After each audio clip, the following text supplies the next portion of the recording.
বাংলাদেশ আওয়ামী লীগ সরকারের ক্ষমতাকালীন সময়টাতে সবচেয়ে বেশি যারা ধরেন নিপীড়ন বা লাঞ্ছনার শিকার হয়েছে তাদের মধ্যে আমাদের আলেম সম্প্রদায়ের একটা বড় অংশ। তো তারাও তাদের ওয়াজ বা ধর্মীয় মাঠে এখানে পলিটিক্যাল কথাবার্তা বলতেন। এখন তাদের দাবি ছিল যে পলিটিক্যাল কথাবার্তা তো এটা আমাদের কোরআনেও আছে যে এই কথাগুলো বলতে হবে। তো এখন এমন অনেক বক্তব্য ছিল যে তৎকালীন সময়ে আওয়ামী লীগের যে সকল এমপি বা নেতারা ছিলেন তারা ওই কর্মকাণ্ডগুলোতে যুক্ত ছিলেন, যার কারণে কোরআনের আয়াতগুলোতে তারা ভয় পাইতেন। বাট অনেক হুজুর ছিলেন পলিটিক্যালি তারা কথাই বলতেন। আজকের দিনে আগামী দিনে বিএনপি আসুক, যখন কোনো হুজুর বিএনপির ইস্যুতে কোনো ধরনের কথা বলবে, সরাসরি একটা ঘোষণা দিবে, তখন দেখবেন এই হুজুরের বিরুদ্ধে ব্যবস্থা নেওয়া হবে। বাংলাদেশ কখনোই এত বাক স্বাধীনতা আসবে না, এটাই প্র্যাকটিক্যাল। তো যাই হোক, তো সেই সময় সেই আলেমদেরকে সাইজ করার জন্য আওয়ামী লীগ সরকার খুবই বড় ভূমিকা রাখছে। আর এদের মধ্যে যারা নির্যাতিত হয়েছেন, মাওলানা মামুনুল হক সাহেব, তার স্ত্রীকে দিয়ে জোরপূর্বক এই মামলাটা করানো হয়েছে। এটা নিয়ে আমরা সবসময় বলি যে ঝর্ণাকে বাধ্য করানো হয়েছিল মামলাটা করাইতে। তো যাই হোক, এই নামে হেফাজতকে বিনষ্ট করার চেষ্টা করা হয়েছে। মামুনুল হক যথেষ্ট নির্যাতন সহ্য করেছেন, এখন তিনি খোলা মাঠে আবার সে বাঘের হুঙ্কার দিচ্ছেন।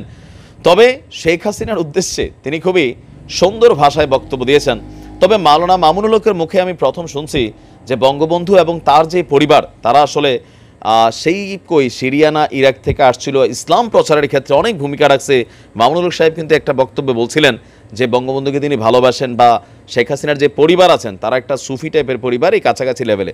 তো যাই হোক, ব্যক্তিগতভাবে তিনি অনেক জুলুমের শিকার হচ্ছেন। এবার শেখ হাসিনার যে ভাইরান ফোন কল, চট করে দেশে ঢুকে যাব, এইটা নিয়ে অবশেষে মুখ খুলেছেন মাওলানা মামুনুল হক।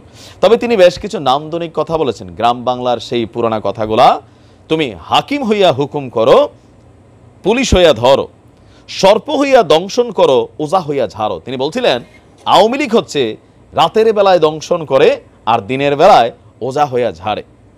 তো এই সাপ আর যেই খেলা, সেই খেলাটার দেশে দরকার নাই।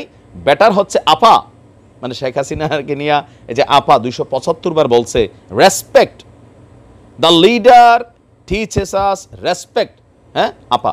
তো সেই আপার এই মুহূর্তে একটা ভাইরাল ওয়ার্ড।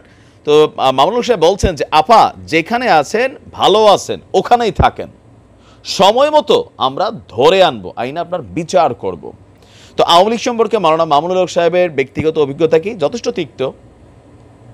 আওয়ামী লীগ চাইলেও ওনাকে অন্যভাবে গ্রেপ্তার করতে পারতো, কিন্তু ওই যে এমটিসি সম্ভবত না কি জানি, আমাদের সংস্থারা যেটা জিয়াউল হাসান মেজর মানুষের ফোনে আড়ি পাতত। তো এইভাবে মাওলানা মামুনুল হকের ফোন কল ট্রেস করে তিনি নারায়ণগঞ্জে যে রিসোর্টে গিয়েছেন, তার যে স্ত্রী আছেন ঝর্ণা, এমনকি এই স্ত্রী সম্পর্কে তার প্রথম স্ত্রী কিন্তু জানতো না। তো এই বিষয়টাকে এমনভাবে সামনে নিয়ে আসছিলেন যেন মাওলানা মামুনুল হককে চারিত্রিকভাবে আপনার তার চরিত্র হনন করা যায়। এটা হচ্ছে বাস্তবতা। ইভেন এইটার পরেই তাকে আপনার গ্রেপ্তার করার জন্য পথটা সুগম হয়েছিল ঝর্ণার করা মামলার ইস্যুতে।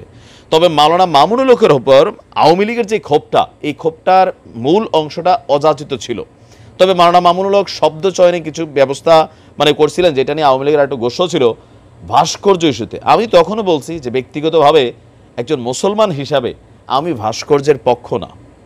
কারণ আমি যদি আমার বাবার জন্য দাদার জন্য কোনো কিছু করতে চাই, সেটা হবে আমল। আমি 10টা ভালো কাজ করতে পারি, এতিমখানা করে দিতে পারি, যেখান থেকে সাদাকায়ে জারিয়া হবে।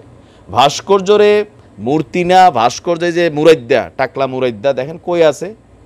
আওয়ামী লীগের আমলে এত পরিমাণ হেনস্থ হয়েছে, তার চরিত্র ইজ্জত মান সম্মান আল্লাহ ডুবাই দিছে। তো এত ভাস্কর্য, এখন যে ভাস্কর্যের গলা জুতা লাগায় এই যে করছে, এগুলো কি হয়েছে? না বানালে তো এই দৃশ্যটাও হইতো না। তো যাই হোক, মাওলানা মামুনুল হক তিনি কিন্তু ভুইলা যান নাই। যদি খালি ক্ষমতায় আসেন শেখ হাসিনার ভারত থেকে, এই তৌহিদি জনতা ওনাদের যেটা আছে এটা কিন্তু চলে যাবে। অবশ্য বিএসএফ আছে, সেখানে ঢুকতে পারবে না। কিন্তু শেখ হাসিনা বাংলাদেশে ঢুকলে আপনি দেখবেন যে এই পঙ্গপালের মতন আমাদের আলেমদের একটা অংশ কিন্তু ওইখানে চলে যাবে। তো যাই হোক, নিশ্চয়ই শেখ হাসিনা মাওলানা মামুনুল হকের বক্তব্য শুনেছেন অথবা পরামর্শ শুনবেন। এখন তিনি কি মানবেন নাকি মানবেন না, সেটা হচ্ছে ওনার ব্যক্তিগত ব্যাপার। ভালো থাকুন। আসসালামু আলাইকুম।